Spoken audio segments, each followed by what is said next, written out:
Hello, I'm Joe Sabatini, and I'm doing a presentation about Stella Dixon, who was the library director for 19 years in the 20s and 30s.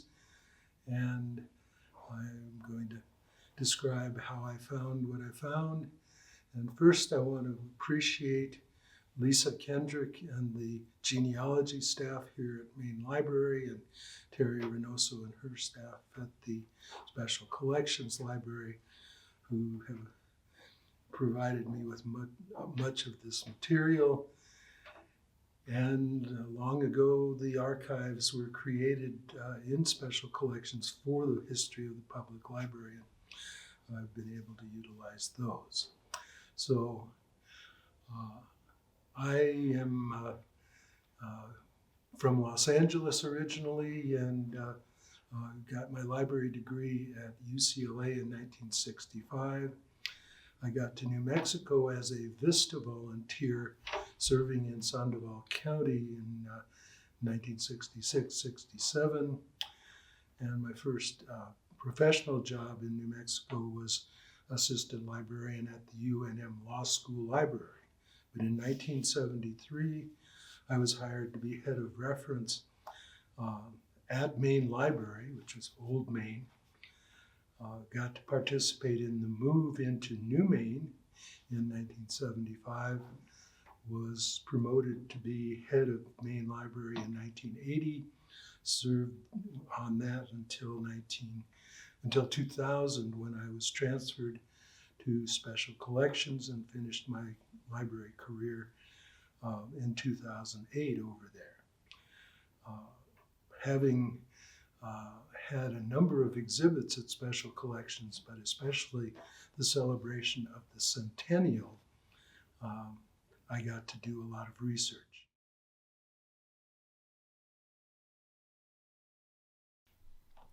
On May 1st, 2001, the library celebrated the 100th year anniversary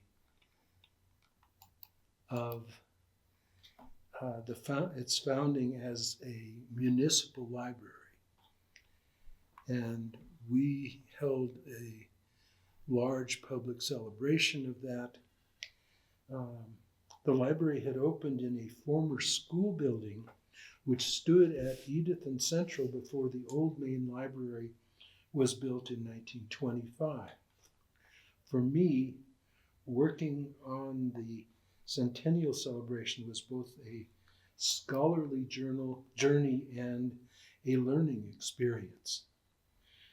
As I put together an exhibit on the history of the Albuquerque Public Library, I found that there was very little in our archives about the period from 1918 to 1935, when Mrs. Stella Dixon was the librarian.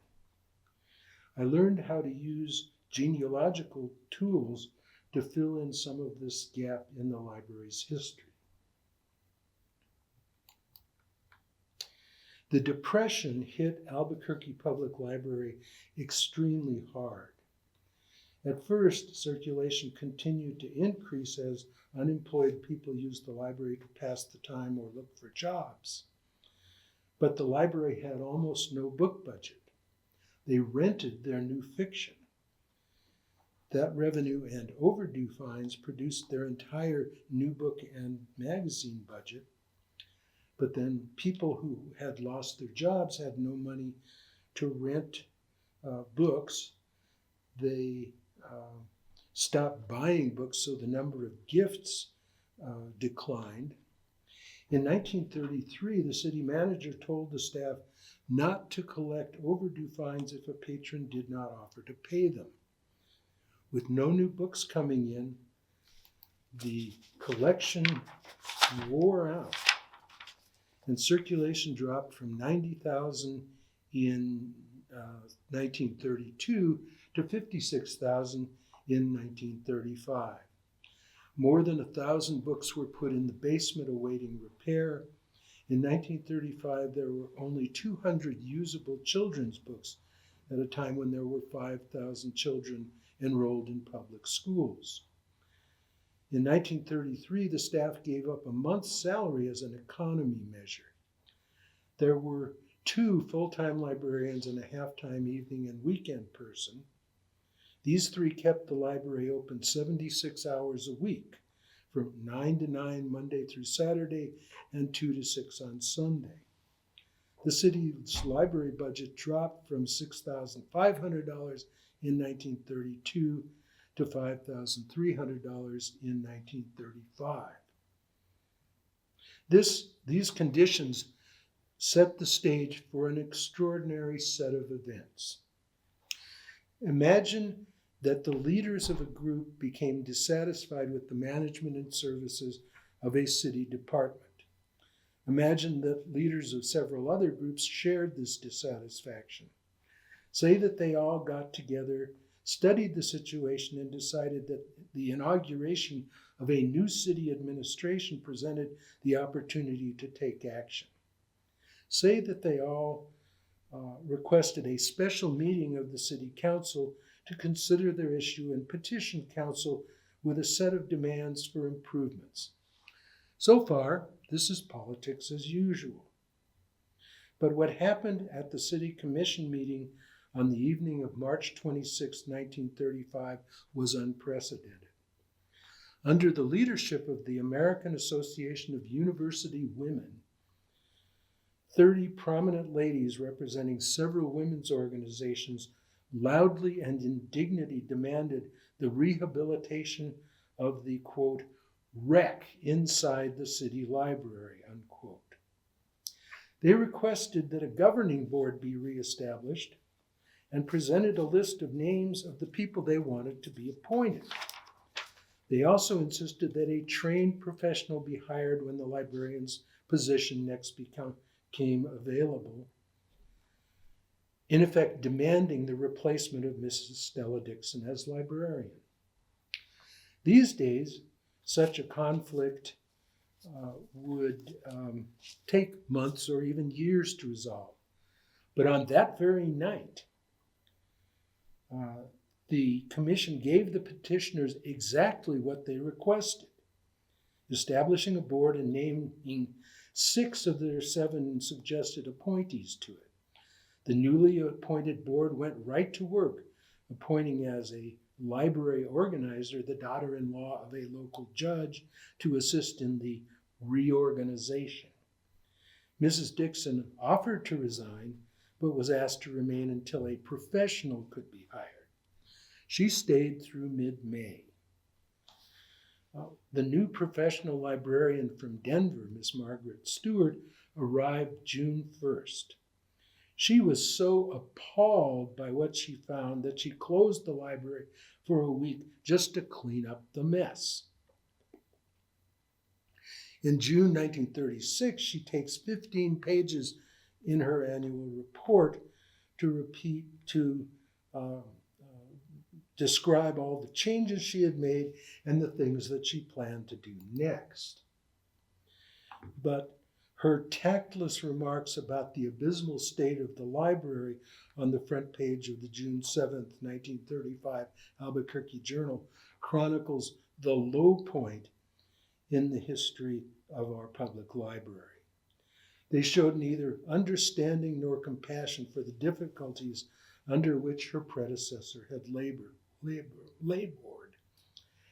The headline read, "City Library Books System Deplored as New Librarian Begins Improvements. Collection only 1/8 of size needed, volumes in bad shape." One of Mrs. Dixon's friends, Helen Rhodey Stam, responded vigorously to the article. She wrote, quote, "It seems to me that such sweeping statements cannot go unchallenged. There are hundreds of citizens who can deny truthfully and emphatically that service has been utterly lacking. I have seen and known of reference services being given when needed with complete cooperation to the best of the ability of those in charge with the equipment available. Stella Dixon has been behind the desk of the public library for 19 years. She has served during book opulence and book famine. She has greeted and befriended the newcomer and the health seeker and made the librarian or made the library a haven for a large and grateful public, unquote. In 1936, Miss Stewart got a $6,900 budget, an increase of $1,600. When she got the same amount in 1937, she left for a job in Detroit. The next librarian, Frida Conrad, mounted an effective publicity campaign in 1938 that produced a $1,200 budget increase. It was not until World War II that library budget really began to grow. I first became interested in our history in 1983 when the library celebrated an earlier centennial commemorating the establishment of a subscription library organized by a ladies' literary club.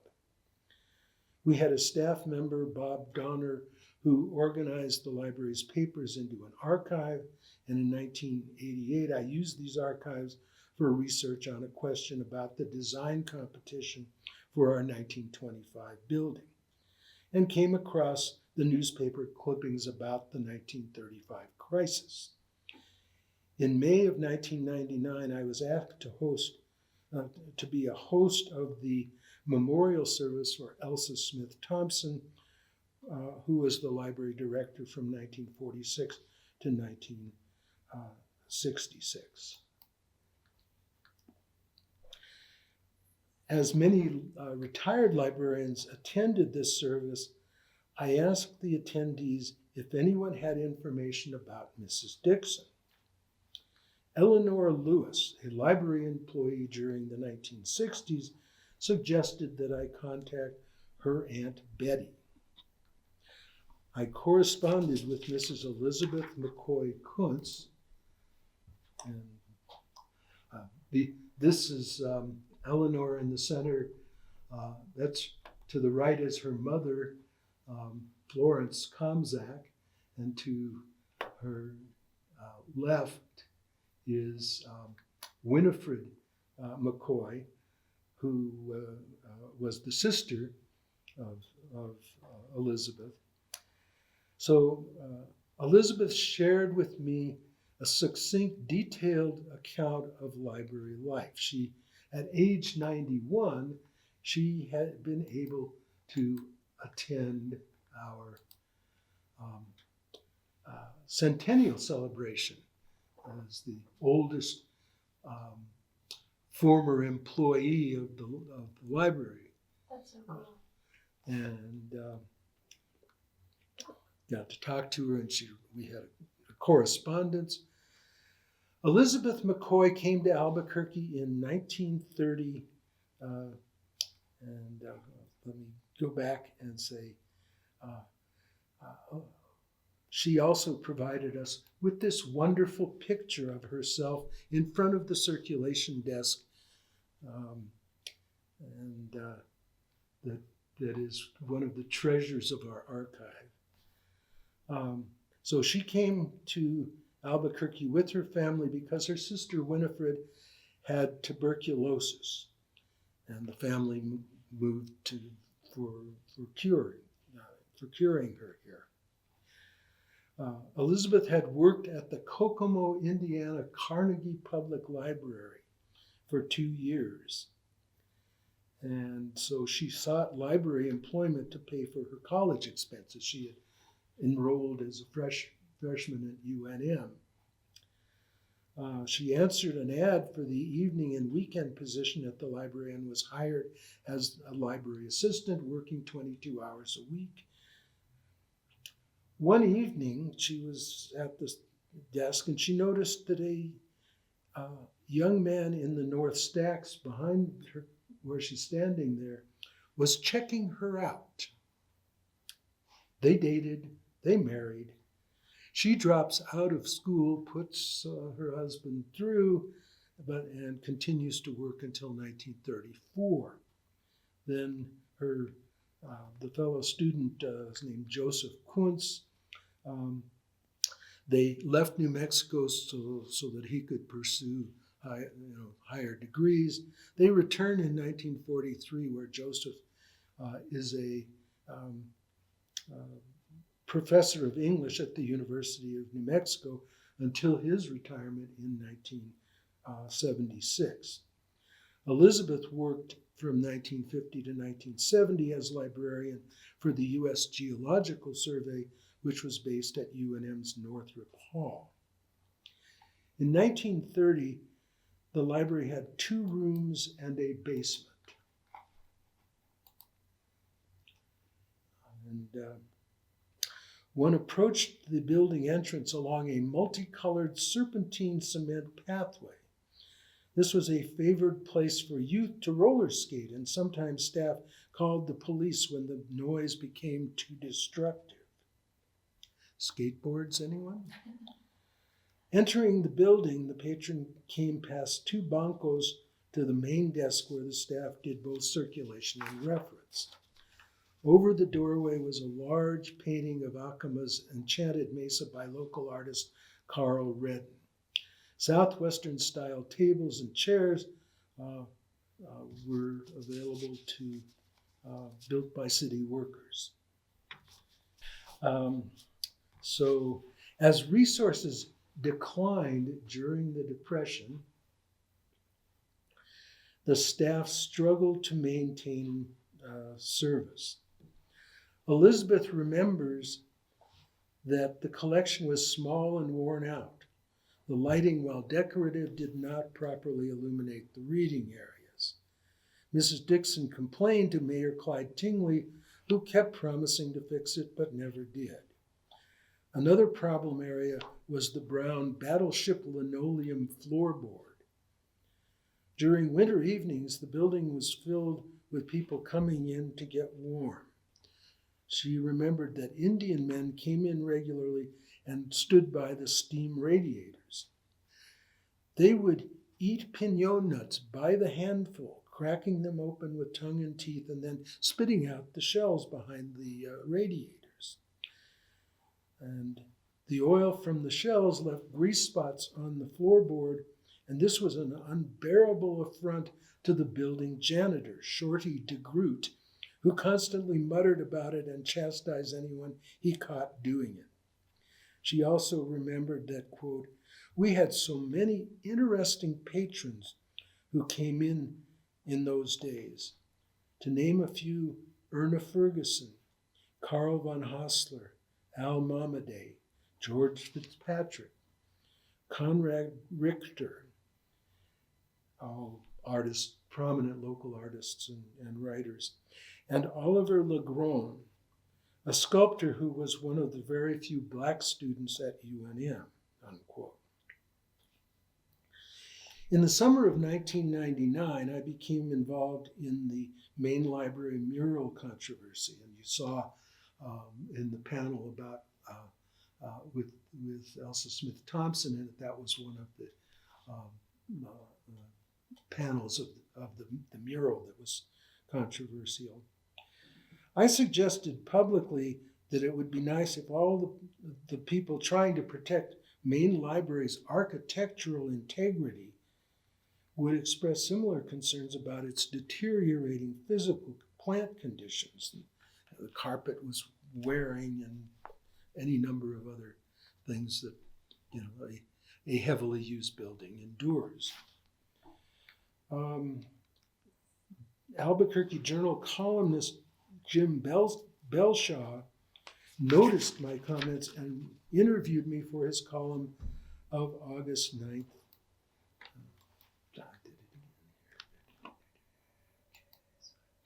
August 9th, 1999. I had made a casual reference to the difficulties of 1935, which Belshaw used for a whimsical column headline, "If We Had a Library Riot."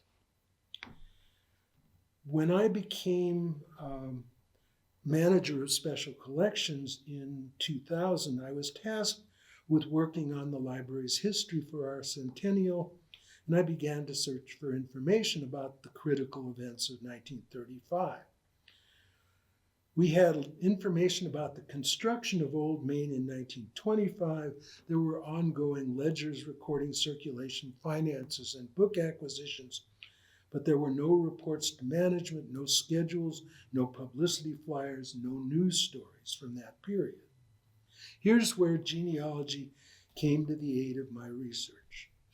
The facts of Stella Dixon's life do illuminate the library's story, much less her own life and family. The information in her obituary enabled me to start the search. I used the Albuquerque Genealogical Society's magnificent Vital Records Index to find obituaries for her children.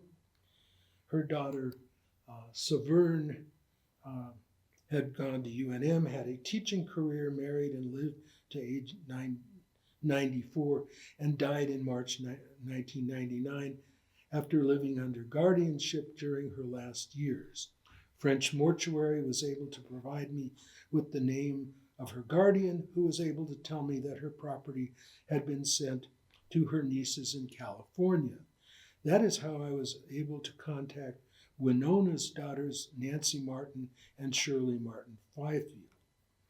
They sent me the portrait photograph of Stella Dixon from 1920 and a detailed record of birth dates, death dates, and locations. And here's what I found from these sources. Stella Weatherford was born in 1881 in Austin, Texas. Her parents in the 1880 census are listed as living and working at the State Mental Hospital, the Texas Lunatic Asylum, as you can see on the census record, as attendants. They probably in the mid-1880s, the family had moved to Dallas, where her father was shown in 1900 as an automobile mechanic. And thanks to the local history division of the Dallas and the Austin Public Libraries for their research on the family. Stella is mentioned in the lower right corner there in a newspaper article in Dallas that she's participating as a high school student singing in some performance. But we had, the Dallas local history librarians were unable to verify that she had graduated from high school. In March of 1898, at age 17, Stella married a 27-year-old railroad worker, Newell Franklin Dixon. The Dixons' first daughter, Winona, was born on March 16, 1899, joyously on the exact date of their first wedding anniversary. The second daughter, Newell, which is named after the father, was born in Houston in a hotel. And Severn, third daughter, Severn, was born 2 years after that in 1903, and finally in 1906, a boy, George, was born. Stella's husband's work schedule took him away from the home for days at a time, and the family moved several times. And when your husband is gone half the time out of town, you become a good manager. So Winona was born in Dallas in they were living in a boarding house at the time. Newell was born in Houston in a hotel. Severn and George are born, quote, at the old Savant place, Ennis, Texas. Ennis was a railroad town about 30 miles south of Dallas, with a population in 1910 of maybe 5,000 people. It's like Belen is a railroad town where routes cross, and that was the major employer. That maybe was too rural for Stella. So in 1910, Newell got a job as a railroad conductor with the Santa Fe Railroad, and the family moved to Albuquerque. According to her granddaughter Nancy Martin, Stella declared that she would not move again because Albuquerque had a university where her children could get a college education. When the Dixons arrived in Albuquerque, they rented a home with an ideal location, 102 North Arno. Everything they needed was within walking distance or accessible using the Central Avenue trolley.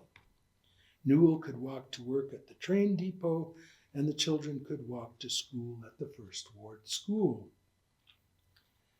It was a neighborhood with homes, duplexes, even a cement block stone factory owned by an Italian immigrant named Angelo de Tullio. And many of the neighbors were native New Mexicans who worked as laborers, mechanics, and railroad workers. Between the Dixon home and the library was the Art Aseptic Beauty Parlor, and behind the business, there was a family of 7 from England. There was a neighborhood grocery store at Edith and Copper. East Copper Avenue was not a through street in 1920. It was an arroyo, and there were wooden bridges to cross over. That was filled and paved by 1931. In 1910, the children were 11, 9, 7, and 4, and they all attended the First Ward School, now Longfellow Elementary School. It is also likely that they sometimes went to school in what was called the Library Annex of the First Ward School. The public library occupied the second floor of a former 3-story school building. Frequently, the library rented rooms on the other 2 floors for public meetings, church services, and overflow classrooms for the rapidly growing public school system. Emmanuel Lutheran Church got its start as the German Lutheran Church in 1914, and Christian Science Church rented rooms for their first services here. And on the 3rd floor of the building, they had knocked out the walls, so they had 2 classrooms in size where they had public events and what they called physical culture, aerobics, in that building.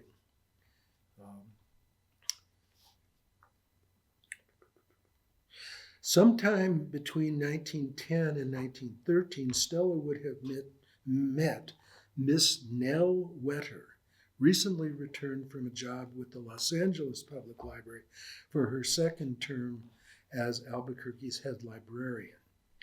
In her 1935 letter, Helen Rhodey Stam says, "I remember the years supervised over by Miss Wetter in the old building on the present site, and the interest of Miss Wetter in the installation of Mrs. Stella Dixon. Living on the same block, with her children sometimes going to school in the library building, Mrs. Dixon must have learned enough about the library to want to seek employment there." And I will point out the library building is on the right of this photograph, and that beauty parlor is in the building behind the lady standing there. And 102 North Arno is their home at Arno and Central, which is now a part of the Lofts and has had a beauty parlor in it fairly recently. Once her children became teenagers attending nearby schools, she got a job as the assistant librarian, and by 1918 she becomes the librarian. And here is the former school building. The building to on the right is still there. And, the scroll work on the above the second floor window is the symbol of the Huning Highland Neighborhood Association. So in her first year, she faced a major crisis.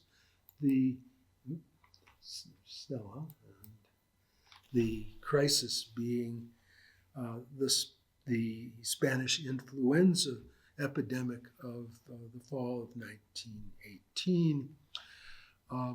The library and many other things were closed by the city. The city had a public health department, unlike the state of New Mexico, and they required closures and of schools, churches, public places for a 10-week period, and that's documented. This is by the circulation ledger. You can see they record by Dewey Decimal categories the kinds of books that they were lending, and then they totaled it up. And we have this record that goes all the way into the almost to the 40s, I think. But here is the September page, the annotation, and then the October and November pages are not there. And in December they start again. And she probably worked on things like sewing masks.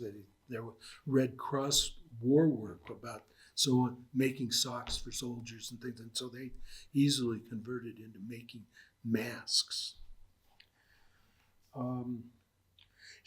Stella also became active in the business and professional women's clubs, which the club was one of 34 women's organizations which worked together as the General Federation of Women's Clubs. Remember, women have now had the vote in 1920. And so those women's clubs advocated for a new public library. The school building became inadequate for a number of reasons, and they went to the city commission and said, we want a new library. We will help you pass the bond issue to fund it, and it passed with an 86% yes margin. And we'll raise some money to get some books in it. That's where Erna Ferguson comes along as a prominent member of these groups and says, well, if we're going to build a new library, why don't we build it in regional architectural style? And most of the ladies went along with that, and the commission says, anything you want, ladies. And so we have the 1925 building is in Pueblo Spanish Revival style. So on June 20th, 1924, the Dixons had a front row seat when city crews dynamited the old library or the old school building to make way for the construction of Old Main. So across Arno, Albuquerque High School had two large buildings, the 1914 original building at Broadway and Central, and a manual arts building at Broadway and Copper. All four Dixon children graduated from Albuquerque High and participated in school activities. Winona's senior picture in the 1917 Albuquerque High School Laureata yearbook says that she, quote, has a friend in the Navy. This is a reference to her future husband, Charles Martin, who was actually an Army captain serving in France. His career took them to live in Alameda, California.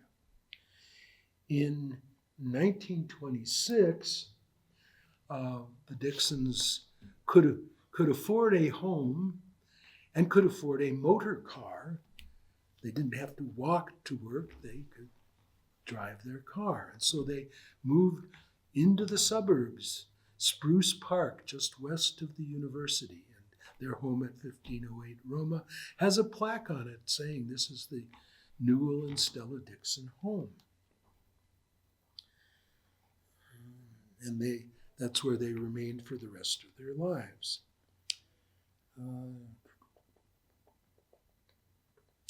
And the children, the grown children continued to live there until they married or left. The Dixons' old house at 102 North Arno was torn down and a Continental Oil Company gas station was built. As Albuquerque grew into the heights, East Central Avenue increasingly became a highway-oriented commercial boulevard, and especially after the realignment of Route 66 in 1937. The service station remained in business for almost 50 years, and then it became the whole block, half block became the fleet headquarters for the Yellow Cab Company. And so the building of the new library was probably the high point of Stella's library career. The community was very excited about getting an up-to-date building with regional architecture so notable that it was written up in the magazine Architectural Digest in September of 1925 as a Pueblo-style library. The 8 trade unions that participated in the construction of the building were proud enough of their work to issue a special postcard for the dedication ceremony. And you have a view of Maine, not quite finished, but a feel for the original architecture inside the building. The opening ceremonies were attended by Governor Hannett and over 1,000 people. People were proud of the murals, decoration, and furniture made by the noted Santa Fe artist Gustav Baumann.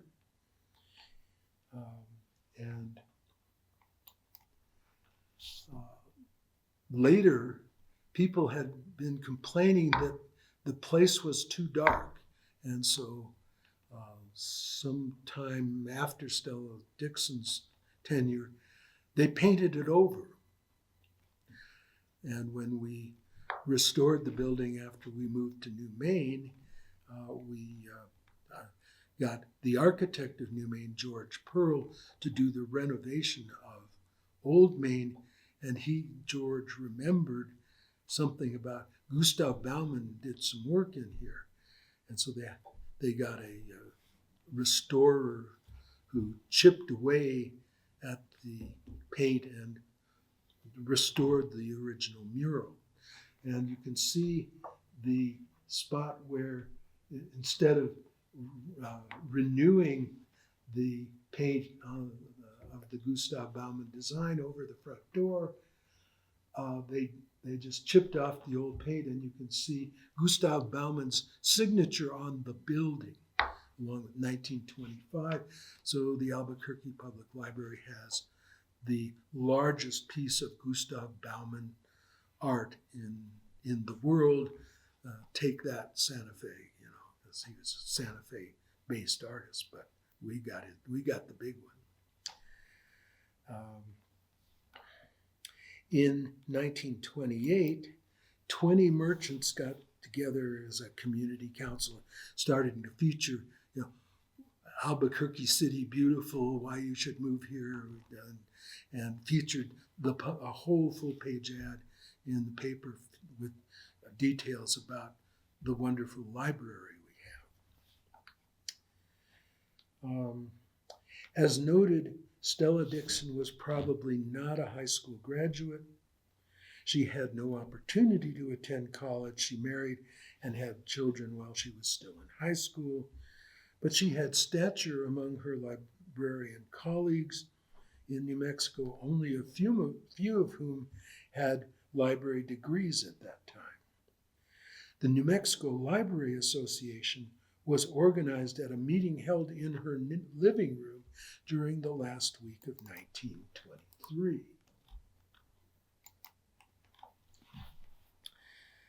And she was the association's first treasurer and served for several years.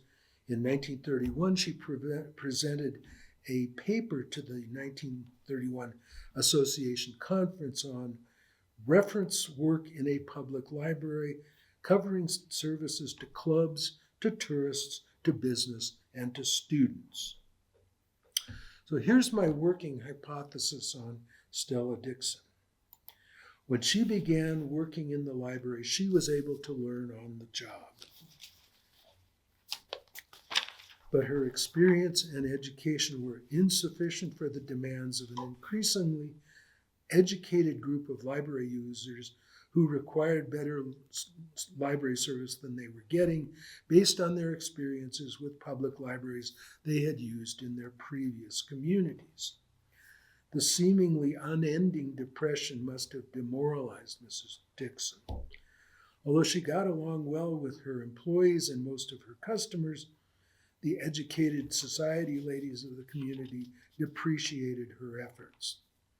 These ladies exercised influence through their participation in women's organizations. These clubs already had a 50-year history of developing and supporting public libraries in Albuquerque. When Mayor Clyde Tingley was elected governor in 1934, his departure left his successors in city government more open to making changes. Clyde Tingley's first political base was among the railroad workers in the Third Ward, organized into 6 large trade unions. And he probably knew Newell Dixon as a member of the Order of Railway Conductors. However, Tingley's friendship did not make him responsive to Stella's request for assistance as the library declined. One indicator of the anti-Tingley inclinations of the advocates of library change was the appointment of a man named George Taylor to the new board in 1935. Taylor was a political opponent of Tingley, who opposed his actions in tearing down the old library in 1924. In 1941, when Tingley was back on the city commission and running city government, Taylor was not reappointed to the board. Erna Ferguson recalls hearing Tingley brag that he had never read a book from cover to cover in his life. Elsa Smith Thompson, giving a lecture on the history of the library in 1964, said, quote, "Another point on which the AAUW insisted was the employment of a trained librarian. They had not had trained librarians, although they were very fortunate in having someone fine like Mrs. Dixon," unquote.